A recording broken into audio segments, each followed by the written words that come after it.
Here is how to automatically add captions to your reels on Instagram. So let's get started. First open Instagram and then click on the plus button that's on the top left. Here click on reel. So this is the normal way to upload reels. And now select the reel that you'd want to upload. Once the reel has come here, just click on edit video that's written at the bottom left and now click on captions. It's here. So now it will generate captions. And as you can see, the caption has come here in the parts where I'm talking. So now you have a few options to edit and change the design of the captions.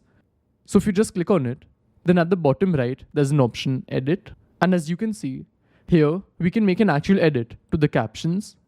Then the second option gives you access to some default styles that they have.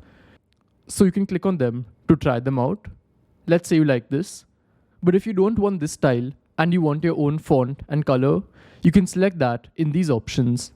And the last option is the alignment. So you can have it left aligned, centrally aligned, or right aligned. These are the options. And then click on the tick, and whatever changes you make will apply to all of the captions that you have. After that, you can just test it out if it's fine, and then click on the top right button to save the changes.